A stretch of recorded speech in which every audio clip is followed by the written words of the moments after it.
Primera de Reyes capítulo 8.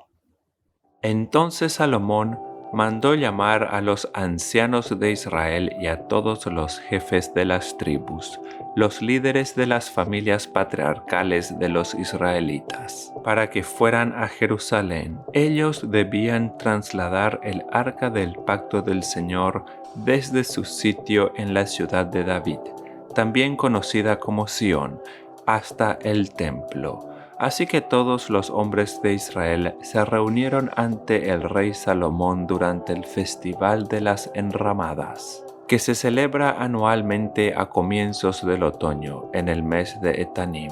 Una vez que estaban presentes todos los ancianos de Israel, los sacerdotes levantaron el arca. Los sacerdotes y los levitas trasladaron el arca del Señor junto con la carpa especial y todos los objetos sagrados que había en ella. Delante del arca, el rey Salomón y toda la comunidad de Israel sacrificaron ovejas, cabras y ganado, en tal cantidad que fue imposible llevar la cuenta. Luego los sacerdotes llevaron el arca del pacto del Señor al santuario interior del templo, el lugar santísimo, y la colocaron bajo las alas de los querubines. Los querubines extendían sus alas por encima del arca y formaban una especie de cubierta sobre el arca y las varas para transportarla. Estas varas eran tan largas que los extremos podían verse desde el lugar santo, que está delante del lugar santísimo, pero no desde afuera. Y allí permanecen hasta el día de hoy. Lo único que había dentro del arca eran las 2 tablas de piedra que Moisés había colocado en ella en el monte Sinaí, donde el Señor hizo un pacto con los israelitas cuando partieron de la tierra de Egipto. Al salir los sacerdotes del lugar santo, una densa nube llenó el templo del Señor. Los sacerdotes no pudieron seguir con la celebración a causa de la nube, porque la gloriosa presencia del Señor llenaba el templo del Señor. Entonces Salomón oró: «Oh Señor, tú dijiste que habitarías en una densa nube de oscuridad.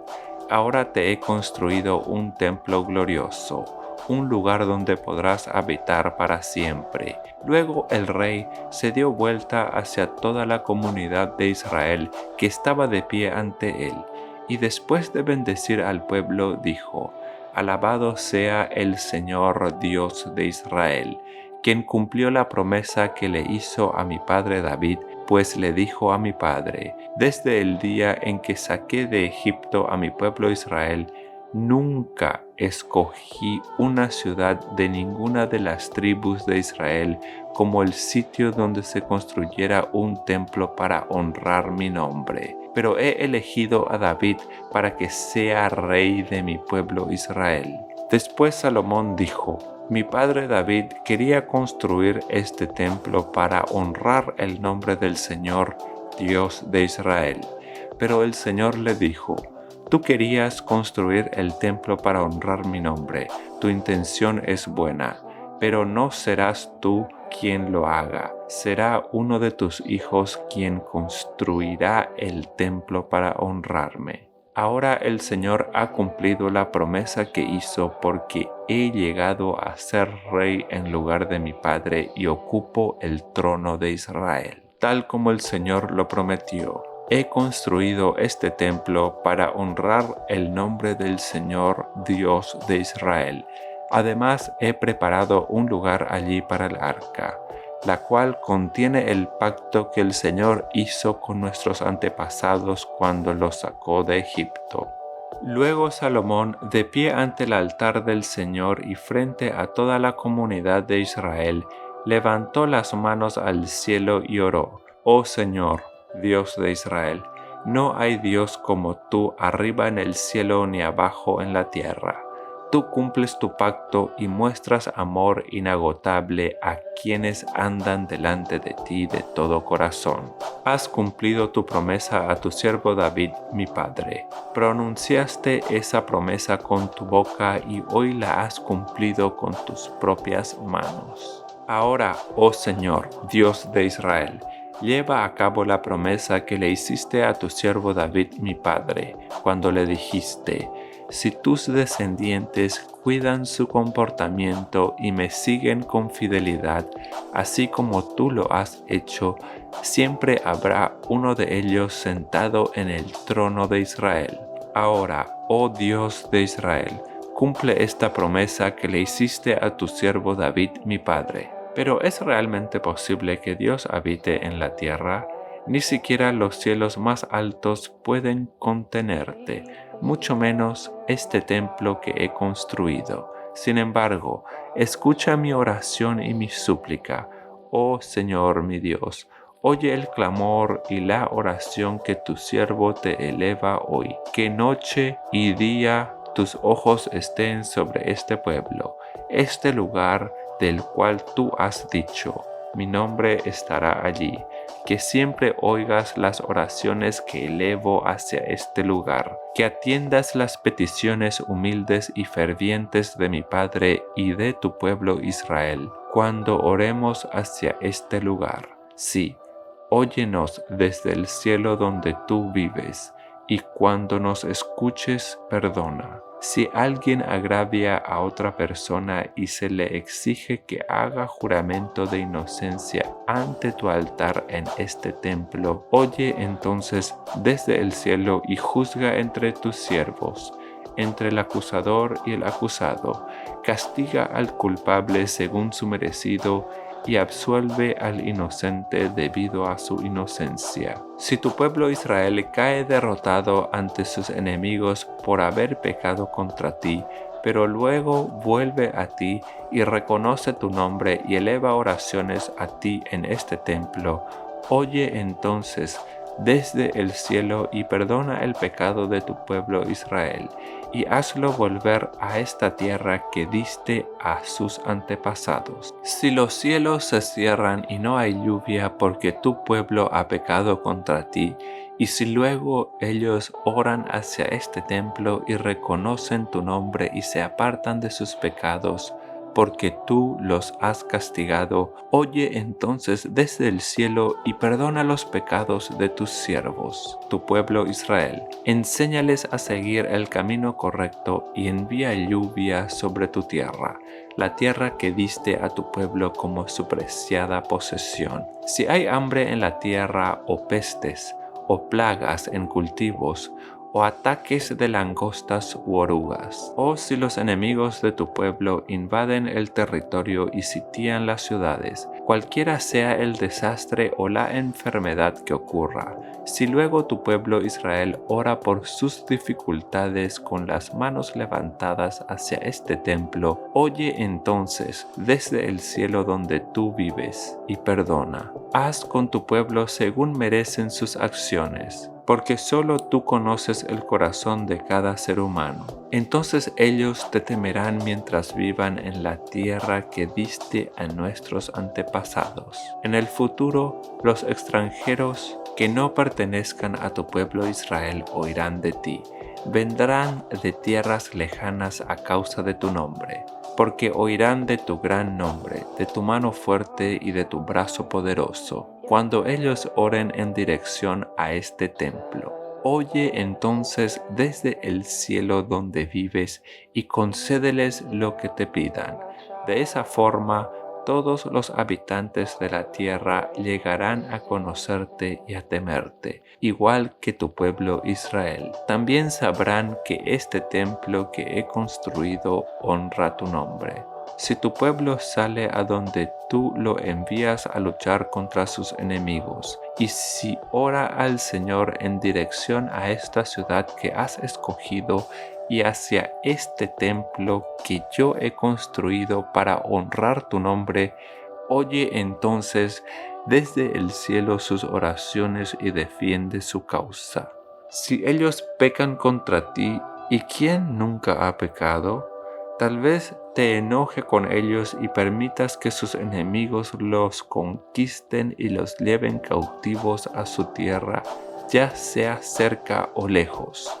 Sin embargo, tal vez en esa tierra donde estén desterrados, se vuelvan a ti arrepentidos y oren así: hemos pecado, hemos hecho lo malo y hemos actuado de manera perversa. Si ellos se vuelven a ti con todo el corazón y con toda el alma en tierra de sus enemigos, y oran en dirección a la tierra que diste a sus antepasados, hacia esta ciudad que escogiste y hacia este templo que he construido para honrar tu nombre, oye entonces sus oraciones y tu petición desde el cielo donde vives, y defiende su causa.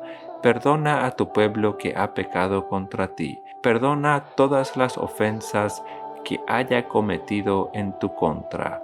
Haz que sus captores le tengan compasión, porque es tu pueblo, tu posesión más preciada que sacaste de Egipto, ese horno para fundir hierro. Que tus ojos estén abiertos a mis peticiones y a las peticiones de tu pueblo Israel, que los oigas y les respondas cada vez que clamen a ti. Pues cuando sacaste a nuestros antepasados de Egipto, oh Señor soberano, le dijiste a tu siervo Moisés que habías apartado a Israel de todas las demás naciones de la tierra, para que fuera tu posesión más preciada.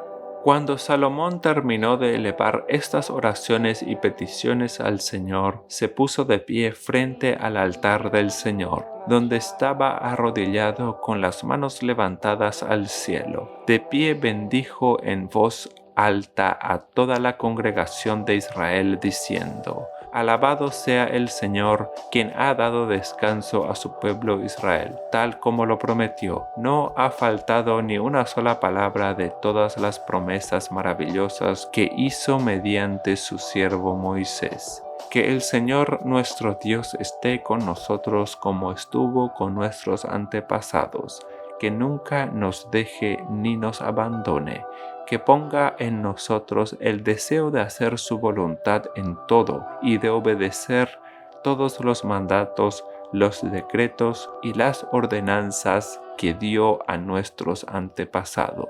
Y que esta oración que hice en la presencia del Señor esté delante de Él continuamente, de día y de noche, para que el Señor nuestro Dios haga justicia conmigo y con su pueblo Israel según las necesidades de cada día. Entonces, gente de todo el mundo sabrá que el Señor es el único Dios y que no hay otro. Que ustedes sean totalmente fieles al Señor nuestro Dios, que siempre obedezcan sus decretos y mandatos, tal como lo están haciendo hoy. Luego el rey y todo Israel junto con él ofrecieron sacrificios al Señor. Salomón presentó al Señor una ofrenda de paz de 22,000 cabezas de ganado y 120,000 ovejas y cabras. Así el rey y todo el pueblo de Israel dedicaron el templo del Señor. Ese mismo día el rey consagró la parte central del atrio que está delante del templo del Señor. Allí presentó las ofrendas quemadas, las ofrendas de grano y la grasa de las ofrendas de paz, porque el altar de bronce que está en la presencia del Señor era demasiado pequeño para tantas ofrendas quemadas, ofrendas de grano y la grasa de las ofrendas de paz. Entonces Salomón y todo Israel celebraron el festival de las enramadas en presencia del Señor nuestro Dios. Se había reunido una gran multitud desde lugares tan lejanos como Lebo Amat en el norte y el arroyo de Egipto en el sur. La celebración continuó 14 días en total, 7 días para la dedicación del altar y 7 días para el festival de las enramadas. Una vez terminado el festival, Salomón despidió al pueblo. Ellos bendijeron al rey y regresaron a sus casas llenos de alegría y muy contentos, porque el Señor había sido bueno con su siervo David y con su pueblo Israel.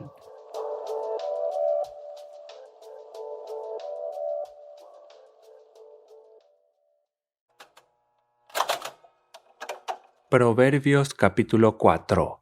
Hijos míos, escuchen cuando su padre los corrige, presten atención y aprendan buen juicio porque les doy una buena orientación. No se alejen de mis instrucciones, pues yo, igual que ustedes, fui hijo de mi padre, amado tiernamente como el hijo único de mi madre. Mi padre me enseñó: toma en serio mis palabras, sigue mis mandatos y vivirás. Adquiere sabiduría, desarrolla buen juicio, no te olvides de mis palabras ni te alejes de ellas. No des la espalda a la sabiduría, pues ella te protegerá. Ámala y ella te guardará. Adquirir sabiduría es lo más sabio que puedes hacer. Y en todo lo demás que hagas, desarrolla buen juicio. Si valoras la sabiduría, ella te engrandecerá. Abrázala y te honrará. Te pondrá una hermosa guirnalda de flores sobre la cabeza. Te entregará una preciosa corona. Hijo mío, escúchame y haz lo que te digo, y tendrás una buena y larga vida. Te enseñaré los caminos de la sabiduría, y te guiaré por sendas rectas. Cuando camines no te detendrán. Cuando corras no tropezarás. Aférrate a mis instrucciones, no las dejes ir. Cuídalas bien, porque son la clave de la vida. No hagas lo que hacen los perversos, ni sigas el camino de los malos, ni se te ocurra, no tomes ese camino. Aléjate de él y sigue avanzando, pues las personas malvadas no pueden dormir sin hacer la mala acción del día. No pueden descansar sin antes hacer tropezar a alguien. Se alimentan de la perversidad y beben el vino de la violencia. El camino de los justos es como la primera luz del amanecer, que brilla cada vez más hasta que el día alcanza todo su esplendor. Pero el camino de los perversos es como la más densa oscuridad. Ni siquiera saben con qué tropiezan. Hijo mío, presta atención a lo que te digo. Escucha atentamente mis palabras, no las pierdas de vista. Déjalas llegar hasta lo profundo de tu corazón, pues traen vida a quienes las encuentran y dan salud a todo el cuerpo. Sobre todas las cosas cuida tu corazón, porque éste determina el rumbo de tu vida. Evita toda expresión perversa, aléjate de las palabras corruptas. Mira hacia adelante y fija los ojos en lo que está frente a ti. Traza un sendero recto para tus pies. Permanece en el camino seguro. No te desvíes. Evita que tus pies sigan el mal.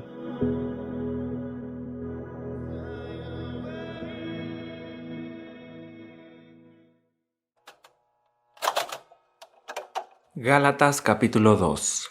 Después de 14 años, subí otra vez a Jerusalén con Bernabé, y también llevé conmigo a Tito, pero subí en obediencia a una revelación, y para no correr, o para no haber corrido en vano, el evangelio que predico entre los no judíos lo expuse en privado a los que tenían cierta reputación. Pero ni siquiera Tito, que estaba conmigo, fue obligado a circuncidarse aunque era griego. Y esto a pesar de los falsos hermanos introducidos a escondidas, que entraban para espiar la libertad que tenemos en Cristo Jesús y para reducirnos a esclavitud, a los cuales ni por un momento accedimos a someternos, para que la verdad del evangelio permaneciera con ustedes, los que tenían fama y reputación de ser algo. Lo que hayan sido en otro tiempo, nada me importa.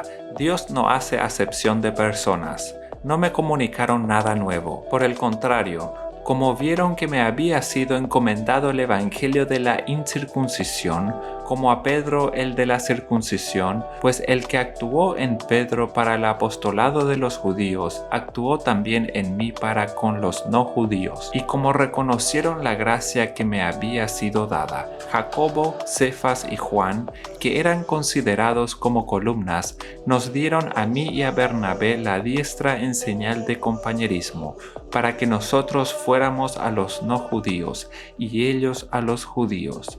solamente nos pidieron que nos acordáramos de los pobres, lo cual también procuré hacer con diligencia. Pero cuando Pedro vino a Antioquía, me enfrenté a él cara a cara, porque lo que hacía era reprochable, pues antes de que vinieran algunos de parte de Jacobo, comía con los no judíos, pero después que vinieron, se retraía y se apartaba, porque tenía miedo de los judíos, y en su simulación participaban también los otros judíos, de modo que hasta Bernabé fue arrastrado también por la hipocresía de ellos. Pero cuando vi que no andaban rectamente y conforme a la verdad del Evangelio, dije a Pedro delante de todos: si tú, que eres judío, no vives como los judíos, sino como los no judíos, ¿por qué obligas a los no judíos a hacerse judíos? Nosotros somos judíos de nacimiento y no pecadores salidos de los no judíos. Sabemos que el hombre no es justificado por las obras de la ley, sino por la fe de Jesucristo. Y también hemos creído en Jesucristo para ser justificados por la fe de Cristo y no por las obras de la ley, ya que por las obras de la ley nadie será justificado. Y si al buscar ser justificados en Cristo, también nosotros somos hallados pecadores, ¿será por eso Cristo ministro de pecado? De ninguna manera, porque si las mismas cosas que destruí las vuelvo a edificar, me hago transgresor, porque yo, por la ley, soy muerto para la ley, a fin de vivir para Dios. Pero con Cristo estoy juntamente crucificado, y ya no vivo yo, sino que Cristo vive en mí. Y lo que ahora vivo en la carne, lo vivo en la fe del Hijo de Dios, el cual me amó y se entregó a sí mismo por mí. No desecho la gracia de Dios, pues si la justicia dependiera de la ley, entonces por demás habría muerto Cristo.